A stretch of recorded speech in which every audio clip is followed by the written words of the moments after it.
पेट में जो वादा किया था उसको आप भूल गए। क्यों? इसलिए कि आप माया के देश में आ गए। माया किसको कहते हैं? रुपया पैसा और माया को, रुपया पैसा को माया कहते हैं और औरतों को माया कहते हैं। पैदा होते ही आप समझो कि माँ के रूप में माया आ गई, फिर बहन के रूप में आई, फिर पत्नी के रूप में आई। आप ये समझ लो फिर बच्चियाँ लड़कियाँ पैदा हो गई, फिर पोतियाँ पैदा हो गई। ये क्या है?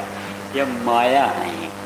माया, माया के जकड़ में आ गए, माया के बंधन में आ गए। कहा गया ना, पहला बंधन पड़ा देह का, दूसरा तेरिया जान, तीसरा बंधन पुत्र विचारो, चौथा नाती मान, नाती के कौन नाती हो वे वाको कौन ठिकान, धन संपत्ति और हाथ हवेली यह बंधन क्या करूं बखान, चौलड़ पचलड़ सतलड़ रसड़ी बांध दिया तो है बहुविध दान, और मरे बिना तुम छूटो नहीं, जीते जी दर सुनो न का।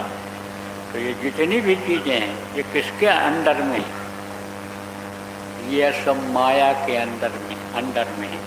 कहा गो गोचर जहाँ मन लग जाई, और सो सब माया जानो भाई। जहाँ तक मन जाता है, जहाँ तक ये नज़र जाती है, यह सब माया का ही पसारा है। यह सारा का सारा माया का पसारा है।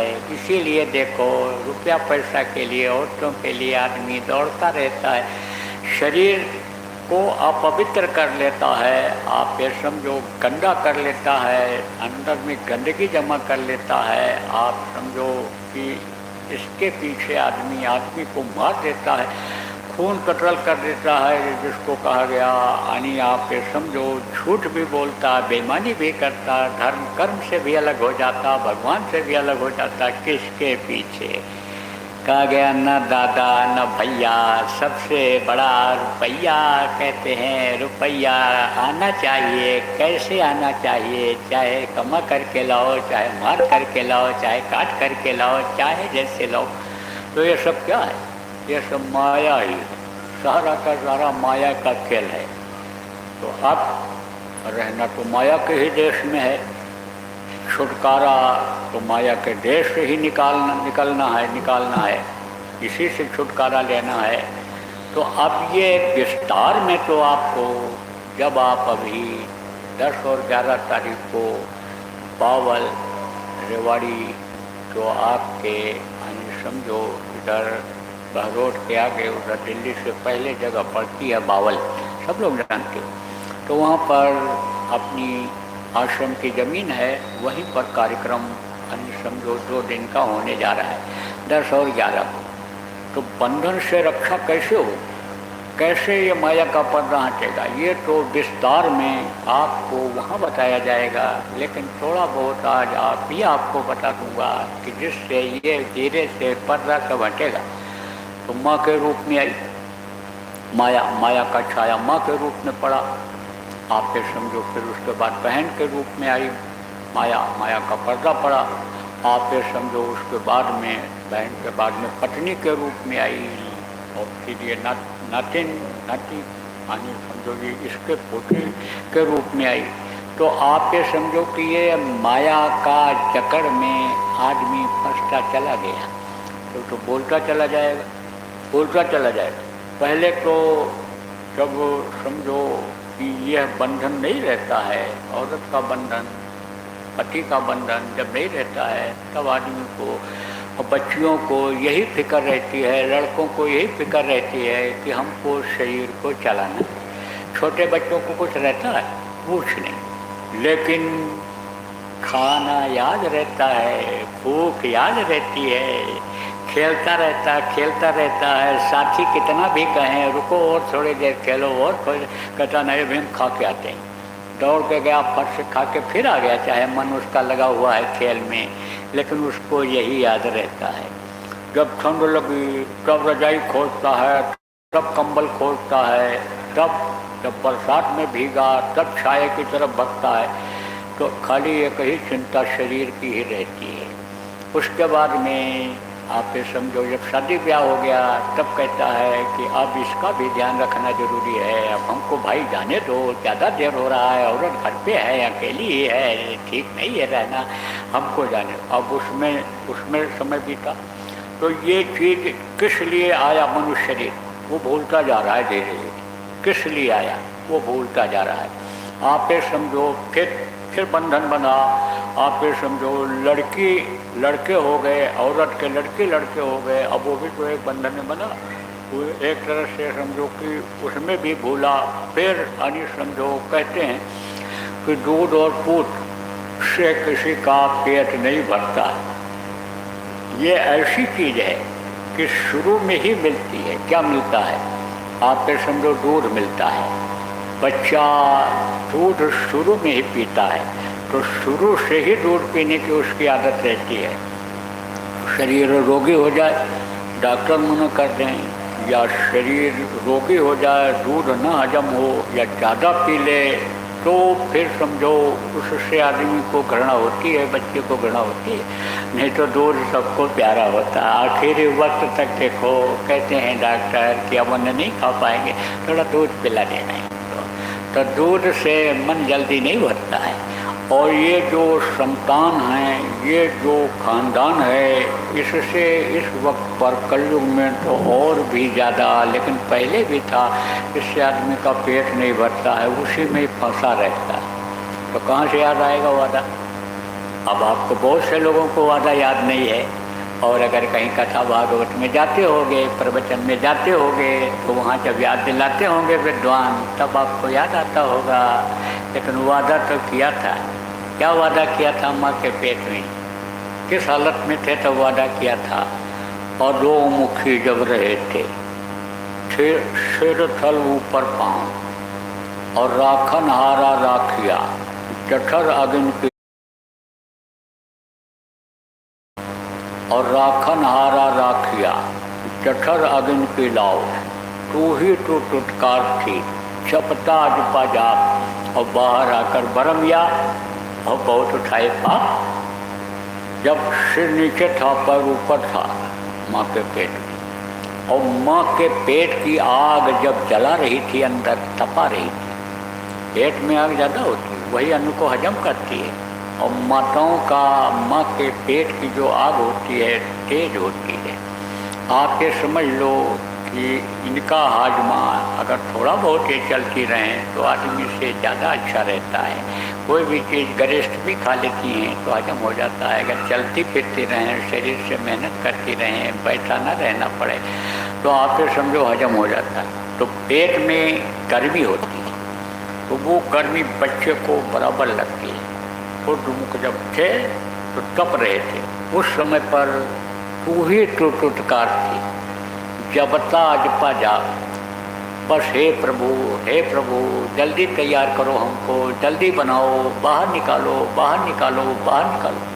कहते हैं ना अजपा जा बहुत से लोग करते रहते हैं। कहते हैं कितना माला हम डोला लेंगे, इतना नाम हम जब बोल लेंगे, तब हम पानी पिएंगे, तब हम कुछ खाएंगे, तब तक हमको चैन नहीं पड़ेगा। माला डोलाते रहते, अजपा जाप करते रहते हैं। तो अजपा जाप कर रहे थे, लेकिन बाहर आकर बरमिया बहुत उठाए पाप। ये मनुष्य शरीर किस लिए दिया था उसने? अच्छे काम के लिए। किस लिए दिया था? अच्छे काम के लिए दिया था। हाथ अच्छे काम, हाथ से अच्छा काम करो। आप समझो, पैर से अच्छे काम के लिए जाओ, आँख से अच्छा देखो, कान से अच्छा सुनो, मुंह से अच्छा बोलो। अच्छे के लिए शरीर आपको दिया गया था। आप ये समझो, इसलिए ये नहीं दिया आपको कि विषय वासनाओं में लगाओ, इससे बुरा कर्म करो, इस हाथ से कत्ल करो, इस हाथ से किसी को मारो काटो, किसी के लिए गलत यानी सजा दे दो। इसलिए यह हाथ नहीं दिया। किस लिए दिया? माला जपने के लिए दिया, नाम को याद करने के लिए दिया, भगवान को याद करने के लिए दिया, भूखे को रोटी खिलाने के दिया, प्यासे को पानी पिलाने के लिए दिया, इसलिए उसने दिया। लेकिन इस चीज़ को भूल गए।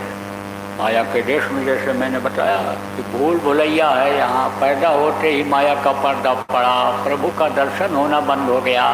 तभी तो बच्चा चिल्लाया, कहाँ कहाँ कहाँ कहाँ कहाँ पहुँच गए। औकात से तेज चिल्लाता है, गाँव पहुँच गए, गाँव पहुँच गए, गाँव पहुँच गए। जैसे दर्शन होना बंद हुआ कैसे पर्दा तुरंत पड़ता है, तो पर्दा पड़ता चला गया तो वो वादा भूल गए। और फिर इस शरीर को जो अच्छे काम में लगाना चाहिए पाप काम में लगा दिए। अब वो कर्मों का पर्दा होता होता चला गया। जब से इस मृतलोक में संसार में आए, दुनिया में आए, कितनी बार पैदा हुए, कितनी बार मरे, कितनी बार जन्मने और मरने की जो पीड़ा झेलनी पड़ती है। बच्चा रोता हुआ पैदा होता, आदमी तड़पता हुआ मरता है, ये कितनी बार मरे, कितनी बार जिए। और फिर अगर वही काम करते रह गए तो समझो फिर तो वही हाल होगा कि जिसको आप देख नहीं पा रहे हो, जिसके लिए संतों ने देखा, साधक जो देखते हैं और मुंह से वर्णन करते हैं संत, यानी समझो वही हाल होगा। इसलिए बताया जा रहा है कि याद करो, किस चीज़ को याद करो, उसी गर्भ के वादे को याद करो। जब उल्टे टंगे हुए थे समझो, तब जब कहा था कि अब प्रभु कृपा करो यही बाँटी, सब तजी भजन करो हूँ दिन राति। या प्रभु दिन रात भजन करूँगा, मेरे ऊपर आप दया करो, कृपा करो, मेहरबानी करो। इसलिए यानी समझो कि वादे को याद करना चाहिए। सब लोगों ने वादा किया था। तो भाई अब तो आप कहोगे कि हमको तो देखना ही है गृहस्थी, नहीं हमारी गृहस्थी बिगड़ जाएगी, दुकान बंद हो जाएगी अगर इसी काम में लग जाएंगे, खेती हमारी कैसे होगी। तो आप ये देखो कि समय मिला है, आप हर आदमी को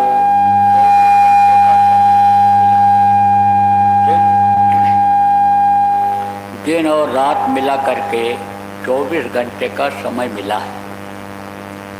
आप ये समझो कि कभी दिन बड़ा हो जाता है तो कभी रात बड़ी हो जाती है, तो कभी दोनों, एक दिन ऐसा आता है कि दोनों बराबर होते हैं दिन और रात, लेकिन कुल मिला करके 24 घंटे का ही समय सबके पास है। अब इसका अगर टाइम टेबल बना लिया जाए तो आप ये समझो समय बेकार नहीं जाता है और सब सेट हो जाता है। जैसे बच्चा होता है, हिंदी हम इतना देर पढ़ेंगे, गणित इतना देर पढ़ेंगे, अंग्रेजी इतना देर पढ़ेंगे, भूगोल इतना देर पढ़ेंगे। जैसे स्कूल में घंटा लगता है, एक एक घंटा वहाँ होता है पढ़ने के लिए, ऐसे घर पर बच्चा टाइम टेबल बना लेता है। इसी तरह से टाइम टेबल अगर बना लिया जाए हर काम का, तो ये जीवन का क्षण जो जीने के लिए मिला है, जो समय मिला है, ये बेकार नहीं जाएगा। और नहीं तो बहुत सा समय ऐसे आदमी हंसी ठिठोली में ऐसे ही बेकार बैठ करके अपने जीवन का निकाल देता है। और समय जो मिला है सबका निश्चित है, समय से ही शरीर को खाली कर देना पड़ेगा। और जब ये जीवात्मा निकल जाएगी, शरीर खाली हो जाएगा, तब इसकी कोई कीमत नहीं रह जाएगी। इस समय तो बहुत बड़ी कीमत है। इसके लिए देवता तरसते रहते हैं, नर समान न कोनो देहु जीव चराचर जाचते, कहते रहते हैं या प्रभु या मालिक, थोड़े समय के लिए भी अगर हमको मनुष्य शरीर दे दो तो हम अपना काम बना लें। अपना काम क्या है? इस जीवात्मा को उस परमात्मा तक पहुंचा देना, जन्मने और मरने की पीड़ा से छुटकारा ले लेना। या जो गृहस्थ आश्रम में कुछ कुछ हो रहा है, लड़ाई झगड़ा हो रहा है, बीमारियां लगी हुई हैं, या जो परेशानियां आ रही, इनसे छुटकारा ले लेना, ये है अपना काम।